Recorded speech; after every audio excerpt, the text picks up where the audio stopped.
pour mieux comprendre la réalité haïtienne et ses effets sur la santé, la culture, l'éducation et la famille, qui est une instance fondamentale particulièrement importante à l'évolution sociale. Impact, pour se rendre compte de l'intensité maximale de nos mœurs. Impact, pour aborder les sujets importants négligés, pour une prise de conscience visant à réduire les nuisances sur notre société. Impact, pour avoir la chance de voir les choses différemment, les critiquer et apporter des solutions certaines. Impact sur la Storm TV, branchez-vous toujours. Impact pour une société haïtienne consciente de ses valeurs.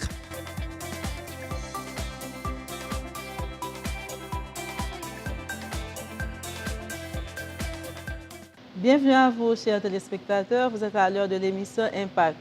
C'est encore un plaisir de vous retrouver à cette heure pour vous apporter nos conseils. Et aujourd'hui, on a un sujet très intéressant et de la vie courante. J'espère que vous allez bien vous déballer et aussi prendre de bons conseils. Nous avons avec nous aujourd'hui le docteur Ronel Gilles qui va nous parler de la grossesse. Et c'est un plaisir de l'accueillir à l'émission de cet après-midi. Bonsoir, docteur Gilles. Bonsoir, Dominique. C'est un plaisir pour moi d'être avec vous aujourd'hui. Et puis bon, j'espère que nous allons passer un bon moment ensemble. Je profite pour saluer tous les téléspectateurs et téléspectatrices surtout. Très bien. Oui. Docteur Gilles, aujourd'hui, nous avons un sujet intéressant et j'espère que c'est dans votre domaine. Donc, vous allez être, je peux dire, assez confortable de nous apporter vos idées, vos conseils en ce qui a trait à la grossesse. Quand est-ce qu'on peut parler de la grossesse et ce qu'est vraiment la grossesse? Bon, normalement, la grossesse, comme tout le monde devrait le deviner de manière naturelle, c'est un processus. C'est un processus qui commence avec la conception et qui se termine avec l'accouchement. Et fort souvent, une personne croit être enceinte et pourtant ne l'est pas vraiment. Exact. Parce que il y a des signes subjectifs et des signes objectifs. Les signes subjectifs sont des signes qui nous trompent généralement. Yeah. La personne pense qu'elle est enceinte et pourtant elle ne l'est pas parce qu'elle a vomi, parce qu'elle a une absence de règles, et puis des trucs comme ça. Mais la personne pense qu'elle est enceinte et elle a seulement une aménorrhée. Okay. Or, elle peut se faire des suggestions et avoir même une grossesse nerveuse, par exemple. On connaît les grossesses nerveuses, des gens qui ne sont pas enceintes et puis qui attendent 9 mois, qui voient grossir normalement leur abdomen comme s'ils étaient enceintes effectivement.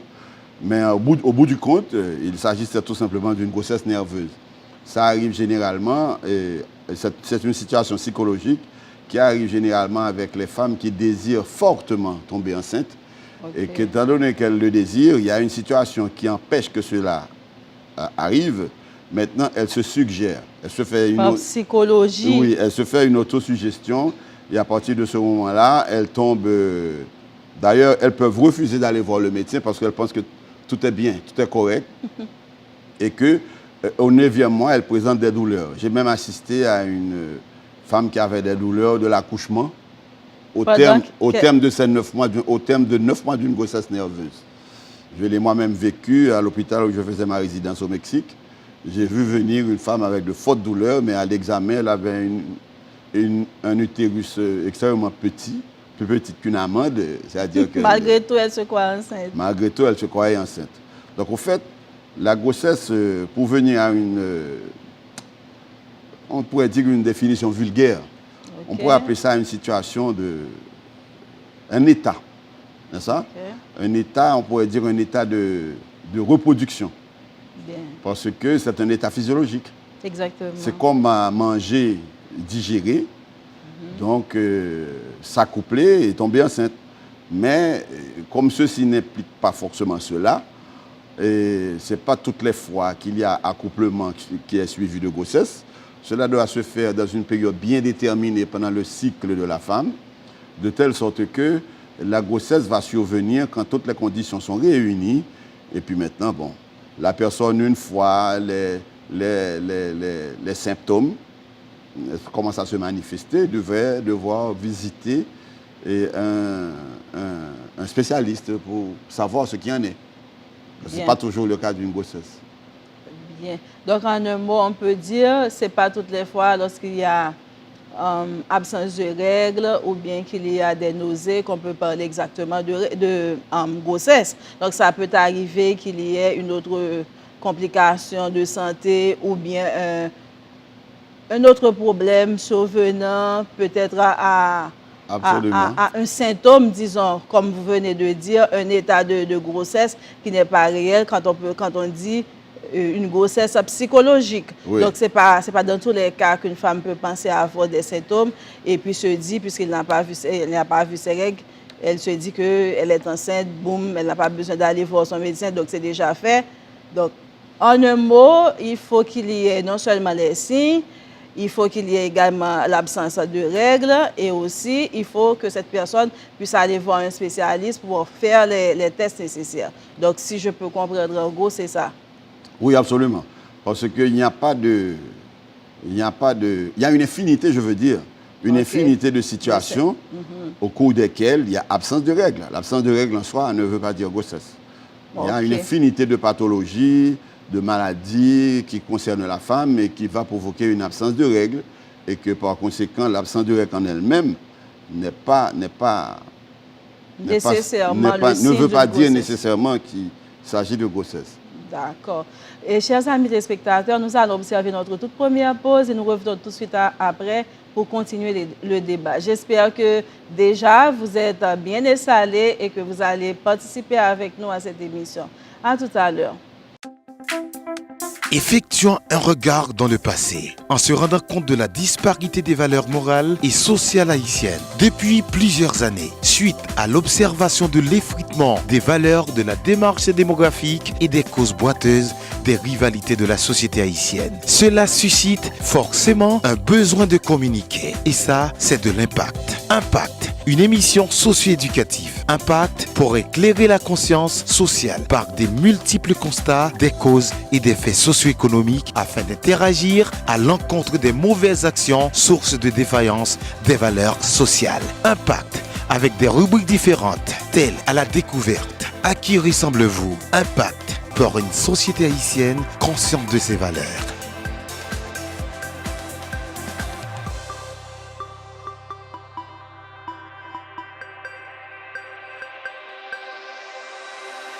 De retour, chers amis, comme je vous avais dit tantôt, le sujet d'aujourd'hui, c'est la grossesse. La grossesse est-elle une maladie? Donc, en un mot, nous avons avec nous un spécialiste chevronné dans le domaine qui va continuer à nous parler. Il vient tout à l'heure de nous donner une idée de la définition de la grossesse et ensuite les signes de la grossesse. Maintenant, on va parler plus largement de la grossesse, les symptômes et les étapes. Docteur Gilles, quelles sont les étapes qui accompagnent la grossesse normalement? Bon, une grossesse normalement, elle a lieu avec la fécondation de l'ovule par le spermatozoïde. Donc, immédiatement, ce processus, on l'appelle la fécondation. Maintenant, une fois que l'ovule aura été fécondé par le spermatozoïde, il y a une série de divisions cellulaires qui commencent et puis les deux cellules s'unissent pour former un seul fait 2, 2 fait 4, 4 fait 8, ainsi de suite. Maintenant, il y a la conception a lieu et dans le tiers proximal, c'est-à-dire que je veux dire terminal, de la fécondation. De la trompe. Okay. Maintenant, une fois que ce processus a lieu, le produit de conception doit voyager plus ou moins 7 jours avant de s'implanter dans l'utérus. Okay. Maintenant, étant donné qu'à la suite de l'ovulation, il se forme au niveau des ovaires une chose qu'on appelle le corps jaune. Okay. Le corps jaune dont le rôle principalement est de sécréter de la progestérone.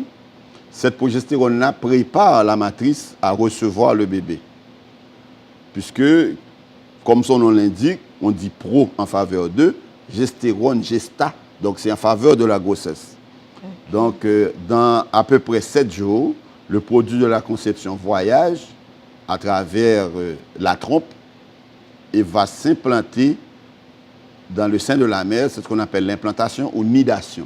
OK. À ce moment-là, L'œuf va commencer à féconder. non, l'œuf est déjà fécondé. Okay. Maintenant, l'œuf a voyagé à travers la trompe. Et il change de nom. Tantôt, il est blastocyste, tantôt, il est morula. Mais finalement, au moment de s'implanter, n'est-ce pas, il fait corps avec l'endomètre, avec la partie intime de la matrice. Okay. Ce n'est pas seulement se déposer, il fait la cytolyse, c'est-à-dire que le produit de conception, on aurait pu dire...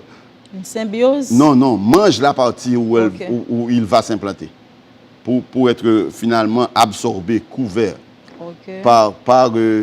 par une sorte d'éponge qui était préparée, comme un lit qui était préparé à le recevoir. Maintenant, il y avait des vaisseaux aussi en dessous, sous l'influence de la progestérone, qui étaient préparés à recevoir le produit de conception. Et puis maintenant, là où se fait l'implantation, c'est là où il va avoir maintenant le placenta qui va se former en contact direct avec l'utérus. Et puis, juste à côté maintenant, il faut former le sac. Et puis, à l'intérieur du sac maintenant, il y a le produit de conception qui, dès la 5e semaine, avec des appareils plus ou moins performants, on peut voir le cœur qui commence à battre. Okay. On dit que généralement, le cœur commence à battre à partir de cette semaine, si je ne m'abuse pas. Bon, on peut le voir à partir de mais de toute évidence, ça commence très tôt. Okay. Ça commence très tôt. Maintenant, vous m'avez demandé tout à l'heure comment les différentes étapes. Exact. Ça, c'est l'étape primaire, on pourrait dire, Okay. mais qui fait partie des 3 grandes étapes qui divisent la grossesse.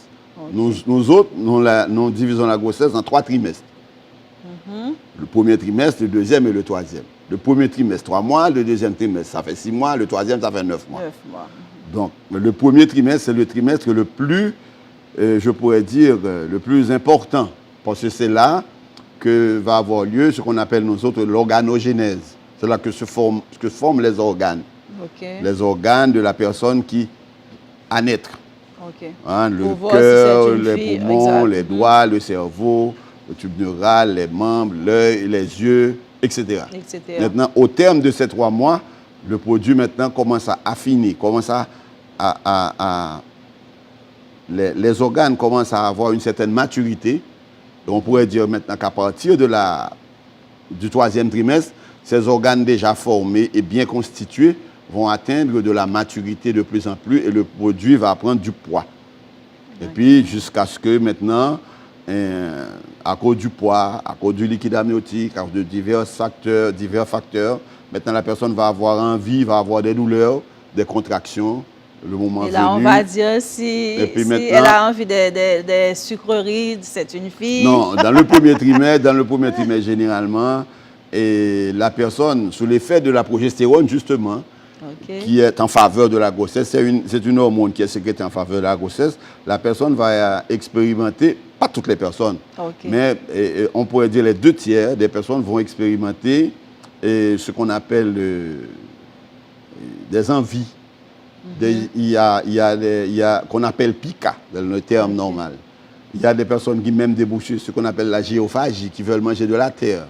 Il y a des personnes qui ont des envies peut-être tout à fait étranges.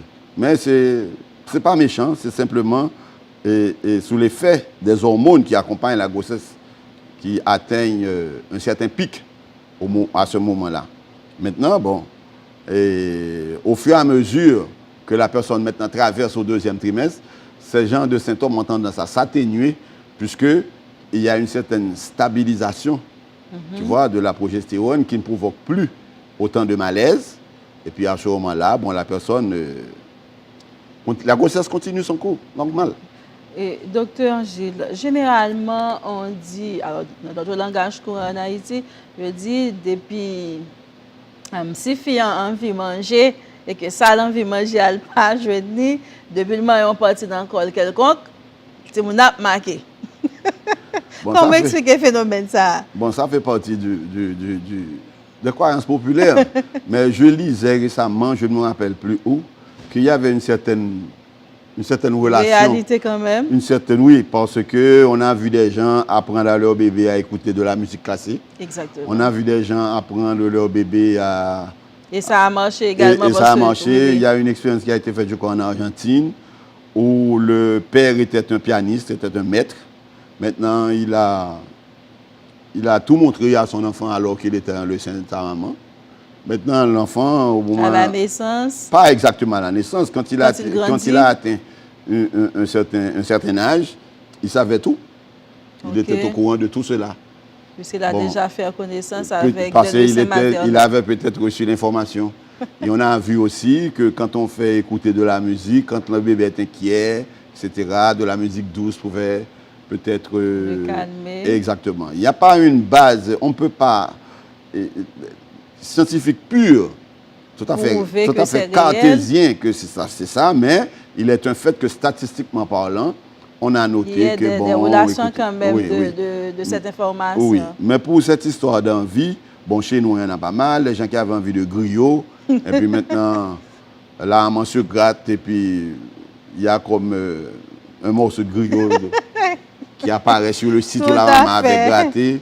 Bon, à la vérité, je n'ai pas d'expérience.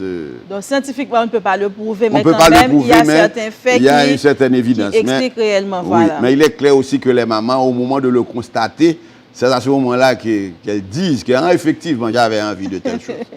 Mais ce n'est pas toujours évident. Bien.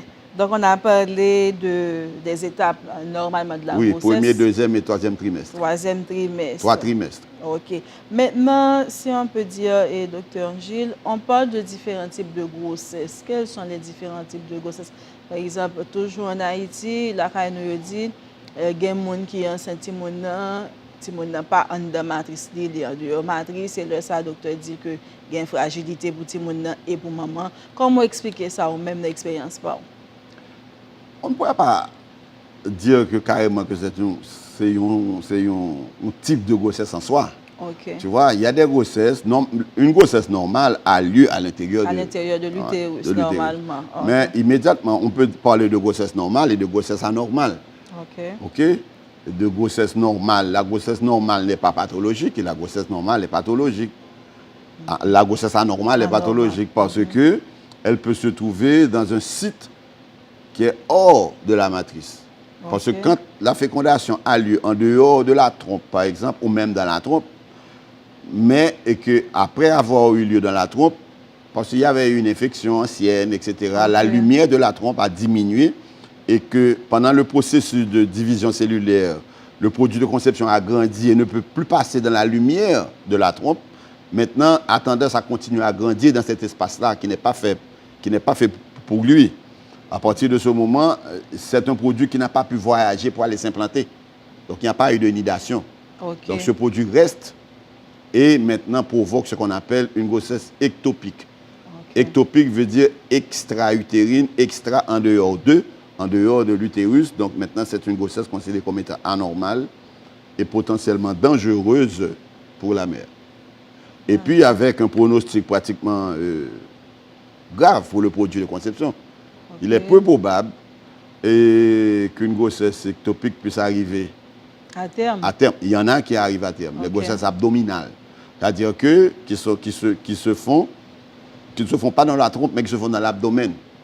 Maintenant, l'enfant, le produit de conception va s'insérer sur les intestins ou bien sur n'importe quelle partie. Donc ça peut provoquer peut-être après l'accouchement un autre problème ou bien une anomalie pour la mère. Non, c'est-à-dire que sur 100 000 bébés de grossesse abdominale, on a peut-être pour un survivant. Parce que si la grossesse arrive à terme, parce que l'enfant est quand même dans le sac, oui. L'enfant reste dans le sac, n'a pas contact direct avec les organes. L'enfant n'est pas dans l'utérus. Il n'y aura jamais de douleur d'accouchement. OK?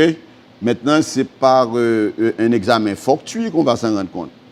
Qu'on va voir que au moment de faire une sonographie pour savoir, etc., pour avoir un bilan de cette grossesse-là, on se rend compte que l'utérus est bien identifié et qu'il est vide. Mais parallèlement à cet utérus-là, il y a une grossesse, il y a une grossesse qui suit son cours. Ah bon? Là, c'est une grossesse abdominale. Avec un bébé important. vivant, avec tous les mouvements, etc., avec tous ses organes bien formés, etc., etc. Mais, drôlement, après avoir opéré la mère, on constate que généralement, ce sont des enfants qui meurent avant qu'on s'en rende compte ou qui meurent tout de suite après.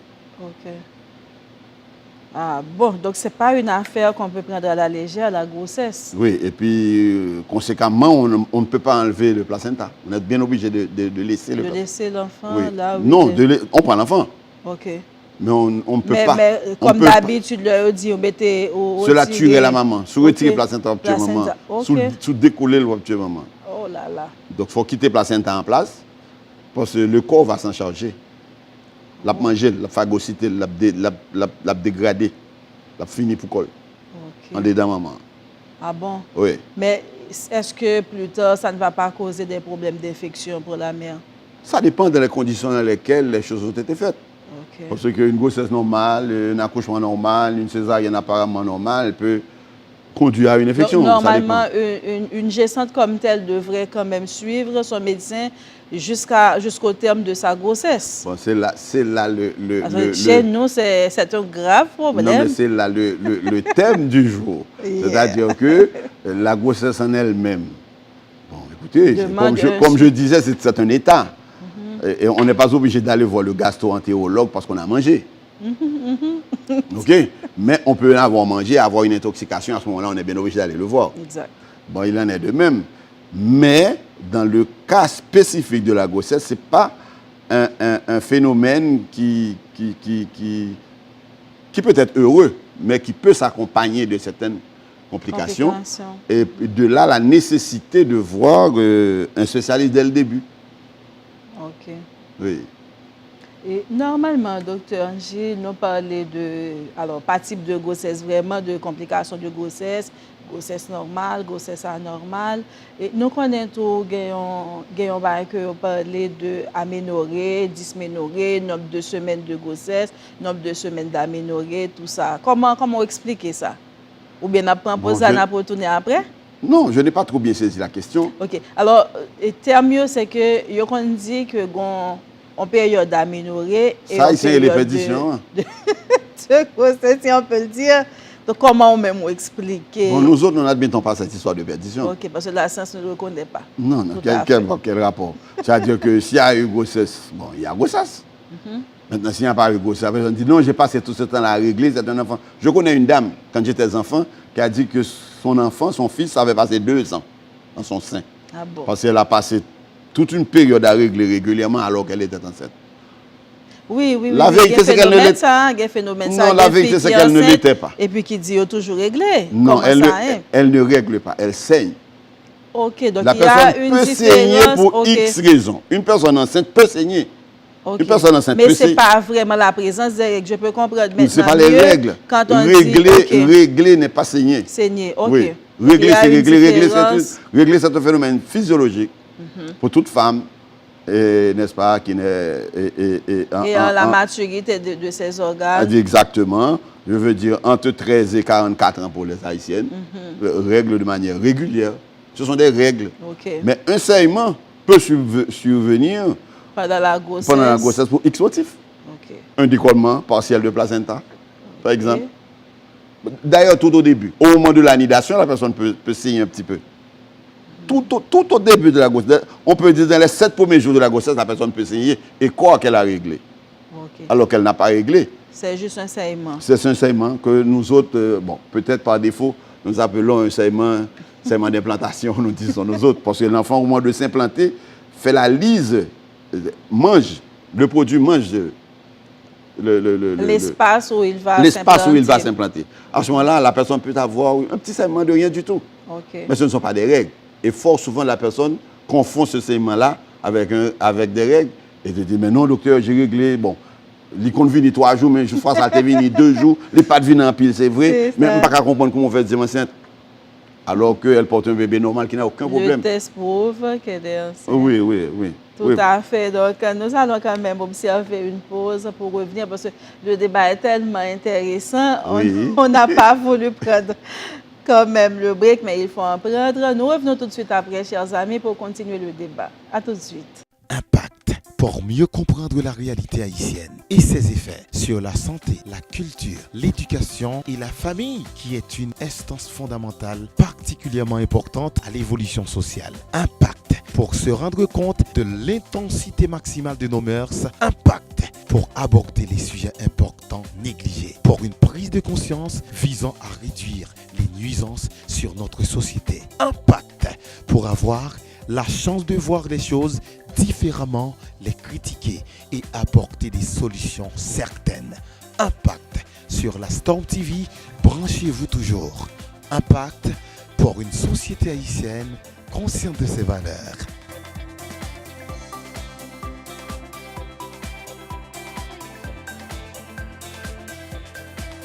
De retour, chers amis, comme je vous avais dit, nous allons continuer avec le débat du jour. Que la grossesse est-elle une maladie? Vous suivez l'émission Impact du lundi à mercredi, lundi 3h30, 4h30 et mercredi en midi 1h. Vous avez 2 reprises, si vous avez manqué une émission, c'est mercredi et jeudi, 5h, 6h AM. Nous continuons avec le débat. Maintenant, nous allons parler, Dr Gilles, de la raison même de cette question que la grossesse est-elle une maladie? Est-ce vraiment une maladie? Bon, je crains de te décevoir, la grossesse n'est pas une maladie. La grossesse n'est pas une maladie, elle ne l'a jamais été, elle ne le sera peut-être jamais. La grossesse, c'est un état de reproduction. La personne... Tout à fait, tout à fait. Cependant, la grossesse peut s'accompagner de complications. Et ces complications-là, il y a certaines de ces maladies-là qu'on appelle maladies induites par la grossesse. C'est-à-dire que si on n'était pas enceinte, on n'aurait pas telle chose. Voyez-vous? OK. Par exemple, un exemple qui me passe par la tête, le diabète gestationnel, par exemple. La personne n'est pas diabétique, la personne se porte très bien, il n'a pas d'antécédents, il n'y a pas de parents diabétiques, etc. Et puis, pendant la grossesse, la personne fait un diabète. Okay. La personne, maintenant, constate que, comme tout le monde, elle commence avec des symptômes propres d'un diabétique, fait pipi beaucoup, boit beaucoup d'eau, mange beaucoup, etc. Sensation de faiblesse. Pensant qu'elle est diabétique. Elle peut penser que... non, elle peut penser que c'est à cause de la grossesse, etc. Okay. Donc, c'est là le danger. Donc, si elle est normalement suivie, son médecin va s'en rendre compte. Okay. Et puis, à partir de ce moment-là, elle a un suivi particulier. Parce qu'il peut y avoir des conséquences tant pour elle que pour le produit. Parce que la finalité du suivi, c'est d'avoir des couches heureuses. Oui, c'est de maintenir le binôme, bon, on peut dire, bon, pas en parfaite santé, mais en santé, jusqu'à l'accouchement. Et puis remettre au pédiatre un bébé vivant et en bonne santé. Et en bonne santé. Parce que bon, maintenant, la grossesse n'étant pas une maladie, comme je te dis, elle peut toujours s'accompagner de complications. Donc l'une des complications que nous venons de voir, c'était par exemple le diabète gestationnel. La grossesse aussi peut s'accompagner de ce que nous autres, nous craignons le plus, de ce qu'on appelle l'éclampsie. Oui. Parce que la personne, si elle n'est pas enceinte, elle ne peut pas faire d'éclampsie. L'éclampsie se réfère exclusivement à une personne enceinte. Parce qu'une personne qui n'est pas enceinte et qui n'a rien eu à voir avec une grossesse ne veut pas faire d'éclampsie. C'est-à-dire qu'on peut faire l'éclampsie dans le post-partum, mais c'est parce qu'on était enceinte qu'on a fait l'éclampsie dans le post-partum. On peut faire l'éclampsie durant la grossesse. Et on peut faire l'éclampsie uniquement pendant la grossesse. Donc, un homme, par exemple, ne veut pas faire d'éclampsie. Tout à fait. De telle sorte que c'est une pathologie, c'est une complication de la grossesse à proprement parler. Mais la grossesse elle-même. Ce n'est pas la grossesse qui est une maladie vraiment. La grossesse peut s'accompagner de certaines complications. Et les complications ne viennent pas comme ça. Elles viennent parce que Parce que la personne est Elles viennent enceinte, parce que la personne... Vu sa situation de santé. Oui, OK. la personne socio-économique. Si elle est stressée, tout ça. Oui, il y a toujours quelque chose maintenant qui, se greffant sur la grossesse, va provoquer la complication. OK. Et la grossesse en elle-même, bon, combien de fois, bon, j'aurais peut-être aimé voir un vétérinaire, il va me dire, bon, ça se passe pareil pour les animaux. Moi, les chiennes chez moi, je me lève le matin et puis je vois que la chienne a accouché de ses produits. Oui, de ses petits. C'est naturel.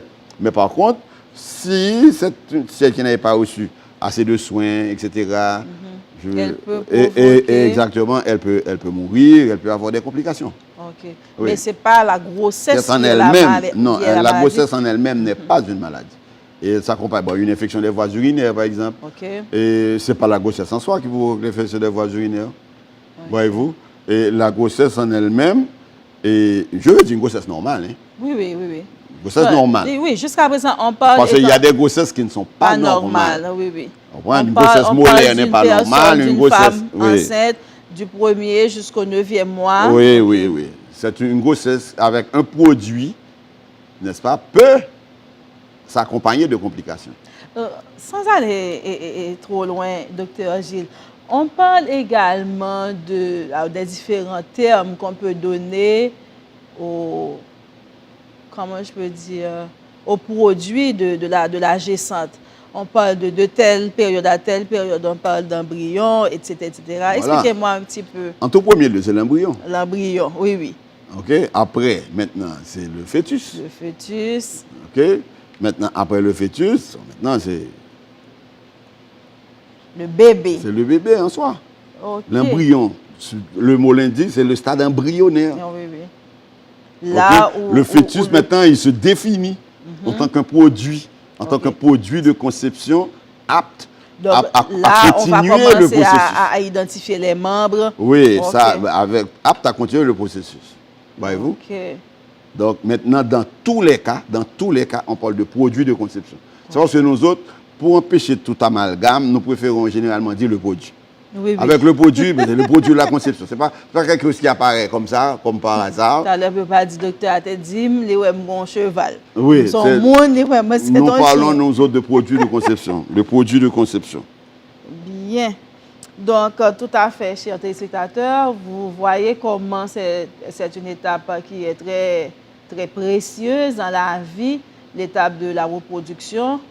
Donc, quand une personne est tombée enceinte, ce n'est pas quelque chose qu'on doit prendre à la légère. Il faut voir un spécialiste, il faut prendre soin de vous, il faut prendre des médicaments, il faut éviter d'être tout ça. Et également, il faut avoir une alimentation. Donc, maintenant, je crois que Dr Gilles, même si il n'est pas nutritionniste, mais quand même, il a une idée. Donc, pour dire, quand on est enceinte, voilà des choses qu'on doit prendre, voilà des choses qu'on ne peut pas prendre. J'espère bien, docteur Gilles.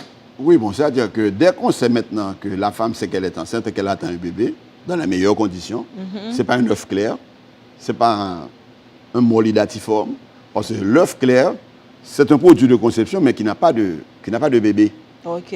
Il y a le petit donc sac. Là, à ce moment, la personne peut avorter à n'importe quel moment parce que l'œuf ou bien ce qu'il a à l'intérieur n'est pas vraiment en quantité pour reproduire correctement. Oui, c'est pas. Il y a le petit sac, il y a le placenta, il y a très peu de liquide, mais ça n'avance pas. OK. Il n'y a pas de produit à l'intérieur. Ça, c'est un œuf clair. Donc, c'est ce qui provoque dans le langage, quelquefois l'avortement. Nous disons que c'est un œuf clair, c'est forcément un avortement. Parce que l'avortement, c'est le produit qui ne continue pas. OK. Le processus. Oui, parce que la caille nous en Haïti, nous avons tellement qu'on est la caille, nous ne pas la caille docteur. Il y a quelquefois dans la caille, un spécialiste, normalement c'est parce que le malade a besoin de conseils. Et puis là, il arrive carrément, docteur a dit, bon, normalement, grossesse ou un pas continuer pour telle raison, il faut avoir un avortement. Et la personne refuse. Est-ce que dans l'expérience par au docteur Gilles, ou rencontrer des cas pareils? Oui, la personne peut toujours refuser parce qu'il y a une situation psychologique qui se développe entre la personne et le produit. Okay. Il y a une intimité, un début d'acceptation, il y a des illusions, la personne veut, n'est-ce pas, pense que commence à compter les jours, que la personne commence à savoir exactement quand est-ce qu'elle va devenir mère, quand elle va se reproduire, elle sait qu'elle porte en elle la vie, etc. Donc, c'est pas évident de lui dire du jour au lendemain, écoutez madame, il y a des gens même qui se disent, étant que chrétien, je ne dois pas faire ceci, je ne dois pas faire cela, mais ils oublient également que la santé avant tout. Oui, bon, là, une grossesse qui ne peut pas continuer son cours. Normalement, il n'y a pas d'autre choix que l'avortement. Oui, avec un œuf clair, par exemple. Bon, il y a des confrères qui décident de laisser, et puis ça va dégénérer, et puis la personne va expulser. Mais quand même, ça va donner des complications à la personne après. Bon, donc, c'est mieux de se faire nettoyer. Oui, c'est mieux de se faire nettoyer pour en finir. Pour une situation psychologique d'abord, et puis pour une situation, bon, écoutez, ça peut amener des infections, le col s'ouvre, ne s'ouvre pas, ça reste, ne reste pas. Bon, généralement, s'il n'y a pas de complications, ça peut dégénérer, et puis il ne se passe absolument rien. Mais dans le cas du molydatiforme, le molydatiforme, c'est différent. Le molydatiforme, c'est une tumeur du trophoblaste. C'est-à-dire qu'au lieu d'avoir un bébé, la personne forme une tumeur. Ah bon? Et puis là c'est sérieux. Là, c'est très sérieux. Lorsque la personne refuse de se faire avorter ou bien... Ah non, mais c'est sérieux, ça continue. Ça pousse comme des grappes de raisin à l'intérieur de la personne. Maintenant, il faut les enlever. Il faut les enlever. Et après les avoir enlevés, il faut un suivi très médical pour prendre soin de la personne. Très strict et très strict. Parce que c'est la seule occasion où ça peut dégénérer sérieusement. Ça peut dégénérer en une tumeur maligne, on peut dire. Donc, de telle sorte que, et dans ce cas-là, il faut que absolument la personne doit se laisser nettoyer. OK. Et le plus tôt, c'est le plus tôt, c'est le mieux. Maintenant, et ces genres de personnes, généralement, le médecin attire l'attention parce qu'elles vomissent beaucoup plus que les autres personnes. C'est ce qui caractérise. Ça doit un petit peu mettre la puce à l'oreille du médecin quand la personne vraiment a des symptômes vraiment exagérés. Ça arrive que des personnes aient des symptômes exagérés dans une grossesse normale. Mais dans le molydatiforme, c'est vraiment alarmant. C'est le symptôme principal. Oui, étant donné que maintenant, bon, tout le monde, la médecine maintenant, avec les progrès, dès le début, le médecin, avec le suivi, se rend compte par sonographie qu'il s'agit. Longtemps, quand on avait la suspicion, on devrait faire le comptage des gonadotrophines, etc., des îles de 24 heures. Beaucoup de misère. Là maintenant, en une minute, on sait qu'il s'agit de molle ou bien qu'il s'agit d'œuf clair. Je ne sais pas, c'est la raison pour laquelle nous disions tout à l'heure, la grossesse avait des signes. Il y a des signes subjectifs, il y avait des signes objectifs. Les signes subjectifs, c'est les signes que tout le monde connaît. Vomissement, la nausée, envie, etc., nausée. Mais les signes qui définitivement déterminent qu'une personne est enceinte, c'est l'absence de règles complètement. Non, l'absence dans les deux cas, la personne est absente de règles. Même dans les signes subjectifs, c'est l'objectivité. Il faut objectiver la grossesse. C'est-à-dire que dans le temps, on disait BDCF plus mouvement fœtaux. C'est-à-dire que le BDCF, le bruit du cœur fœtal, plus les mouvements du fœtus. Mais cela, on pouvait le percevoir jusqu'aux environs de la 18e semaine. Tandis que maintenant... Donc le cœur peut être en vie, peut avoir des battements. Non, on n'avait pas les moyens sophistiqués d'aujourd'hui pour écouter les bruits du cœur. On n'avait pas maintenant... Donc il devrait attendre on attendait de percevoir, on attendait aux environs de la 18e semaine, on attendait de percevoir les mouvements fœtaux, et le produit faisant des mouvements avec ses membres pour dire « Ah, ça, il s'agit d'un enfant ». Mais maintenant, ce n'est plus le cas, fort heureusement. Maintenant, dès le début, on sait qu'il s'agit d'un enfant. Ce n'est pas un mâle, ce n'est pas un œuf clair. Donc, à partir de ce moment, la grossesse peut être... La raison pour laquelle la personne a intérêt à suivre dès le début, à suivre un médecin dès le début, pour ne pas avoir des complications de santé, des pour ne pas dire que c'est la grossesse qui est la maladie. La personne commence à s'habituer à une situation de grossesse et puis on lui dit que ce n'est pas ça, ou on lui dit que c'est une tumeur, ou on lui dit que c'est un œuf clair. Raison pour laquelle, dès l'aménorrhée, on suit peut-être... après le mois d'aménorrhée, l'absence de règles, maintenant on va voir le médecin. Pour savoir exactement ce qui en est. Il ne suffit pas de faire le petit test à la maison. Parce que le petit test de grossesse va être positif aussi dans les deux cas que je viens de citer. Le test de grossesse va être positif dans le molydatiforme, qui est une tumeur, et le test de grossesse va être positif aussi dans l'œuf clair. Donc le petit test à la maison, c'est bien de le faire, oui. pour avoir une idée. Mais il est plus important, après l'avoir Quand fait, les semaines continuent. après l'avoir fait, de consulter le spécialiste maintenant pour que Pour les choses puissent, s'assurer. oui, pour s'assurer et que les choses puissent se faire correctement et éviter, n'est-ce pas, une panoplie de complications qui peuvent accompagner la grossesse. Les infections récurrentes que la personne avait avant, ou bien les maladies que, disons, l'herpès, le sida, et la rubéole, la syphilis. Il y en a parmi ces maladies maintenant, tout récemment, le Zika. Donc, il faut faire des tests, il faut quand même aller voir un spécialiste. Oui. Docteur Gilles, on ne va pas terminer sans parler de, même si ce n'est pas vraiment le thème d'aujourd'hui, mais on est en train de parler de grossesse, de les personnes qui ont des fibromes, soit qui sont tombées enceintes, ou bien qui ne peuvent pas tomber enceinte.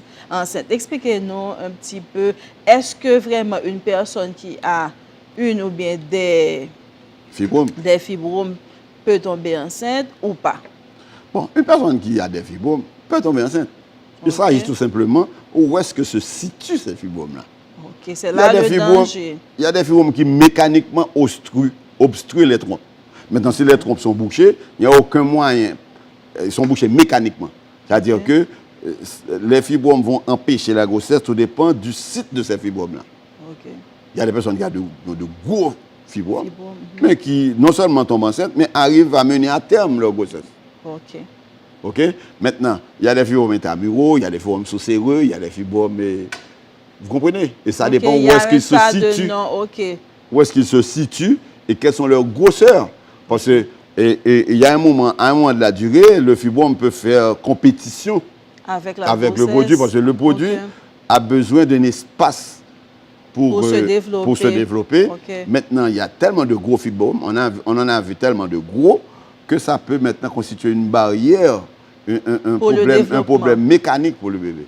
Mais généralement, la nature fait bien les choses. On voit que ce sont des grossesses qui n'arrivent sinon pas à terme, mais permettent d'avoir un bébé, même si c'est à 6 mois, 7 viable. mois. Viable. Oui, parce qu'il y a des accouchements, il y a des accouchements prématurés avec des bébés non matures. Il y a des accouchements prématurés avec des bébés viables, pour ne pas dire matures. Donc, étant donné nous autres que nous contrôlons la grossesse par semaine, pour nous autres, une grossesse dure 40 semaines. Donc, à partir de ce nombre de semaines, nous avons un pronostic vital. Nous avons une idée de ce qui va arriver avec le produit. Si la personne perd le produit, quelle chance maintenant le produit il a de survivre? Ou bien c'est carrément on informe. On dit, bon, écoutez, ça, on le perd. À cause de la grosseur des fibromes. À cause de la grosseur des fibromes, le fœtus n'a pas pu, etc., n'a pas pu grandir, etc. Donc, c'est tout un problème. D'autant plus que mécaniquement, pour même nettoyer cette personne, ce n'est pas évident. Avec les fibromes? Oui. Oh là là. Parfois, ça ne plaît pas, parce qu'il y en a beaucoup. Mais un fibrome pédiculé, même si c'est grosseur de ma tête, un fibrome pédiculé, bon, c'est peut-être inconfortable. Pas empêcher? Non, pas du tout. Ça ne m'empêche du tout, parce que c'est pédiculé. C'est une sorte de pédicule qui le rattache à l'utérus, mais pas dans le fibrome n'est pas dans l'utérus lui-même. Ça ne va pas empêcher. Non. La grossesse arrive à terme normalement. La personne même peut accoucher. OK. Sans avoir des césariennes et de quoi que ce soit. Tout à fait.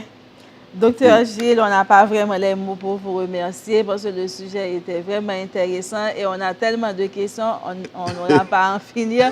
Mais quand même, on a dit l'essentiel, on a fait le maximum de nous-mêmes pour permettre aux téléspectateurs de comprendre mieux et la grossesse qui n'est pas vraiment une maladie, mais plutôt un état de reproduction. Qui peut s'accompagner de maladies. Qui peut s'accompagner des symptômes de d'autres maladies, mais qui n'est pas vraiment elle-même une maladie. On a parlé également des étapes, les différents trimestres et puis les étapes du produit de la grossesse.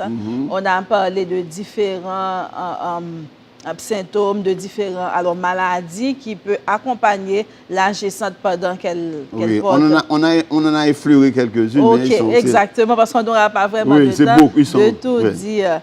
En effet, chers téléspectateurs, je crois que je vous avais bien informé avec Dr Gilles et que vous avez bien apprécié le débat de ce jour.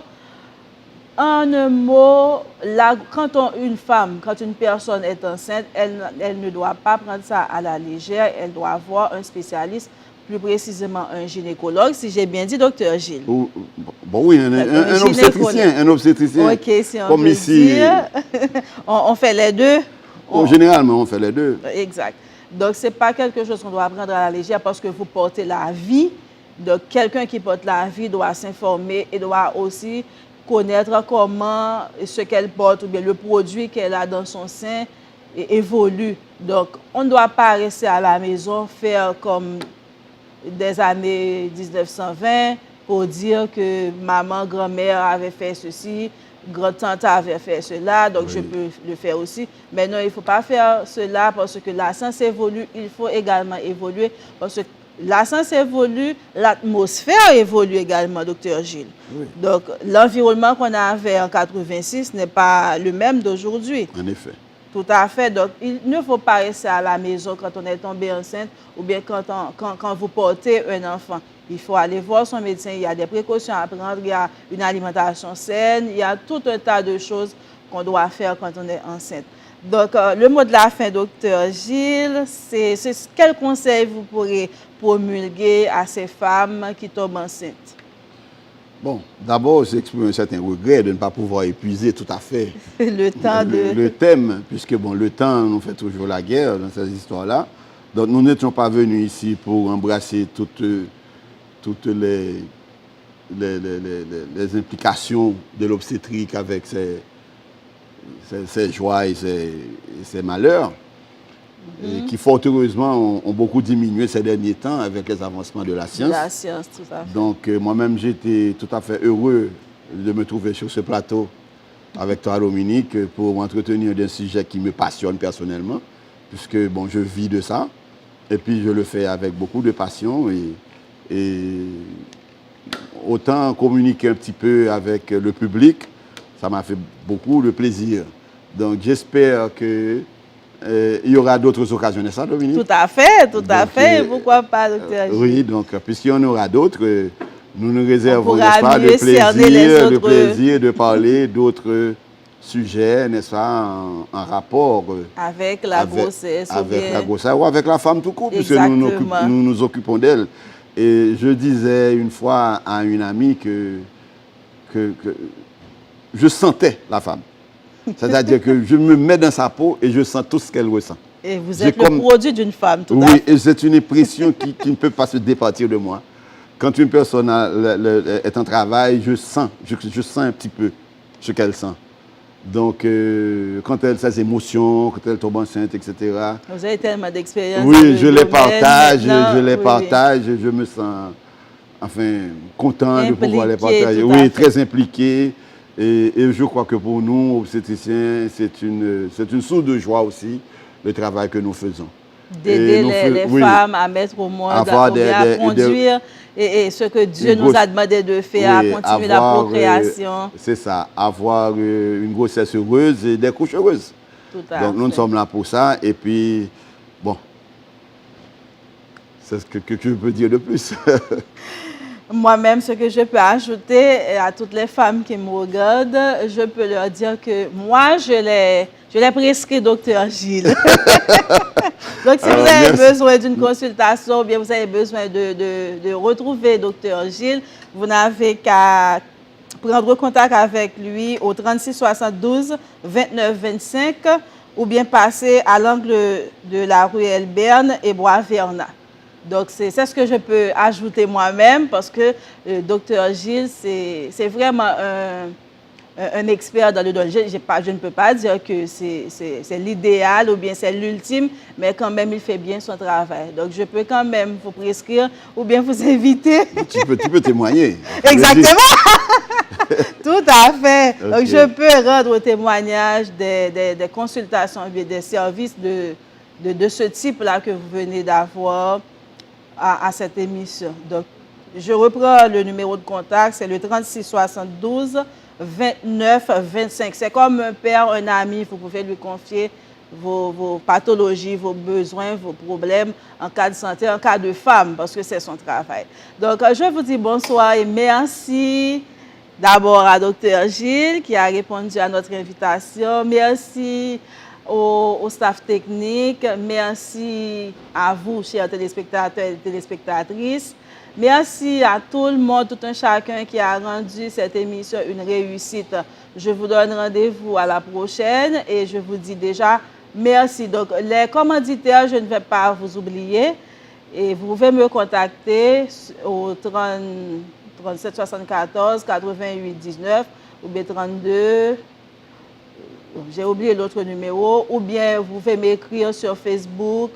Vous pouvez m'écrire également sur Gmail. C'est impacteduca@commercial.gmail.com pour me donner vos conseils, pour me donner vos commanditaires, alors pour les publicités. Je vous attends tous, je vous aime et je vous souhaite de passer une agréable semaine. Au revoir et merci à vous, Dr. Gilles. Ok, bye bye. À la prochaine. Ça a été un plaisir. Impact, pour mieux comprendre la réalité haïtienne et ses effets sur la santé, la culture, l'éducation et la famille, qui est une instance fondamentale particulièrement importante à l'évolution sociale. Impact, pour se rendre compte de l'intensité maximale de nos mœurs. Impact, pour aborder les sujets importants négligés. Pour une prise de conscience visant à réduire les nuisances sur notre société. Impact, pour avoir la chance de voir les choses différemment, les critiquer et apporter des solutions certaines. Impact sur la Storm TV, branchez-vous toujours. Impact pour une société haïtienne consciente de ses valeurs.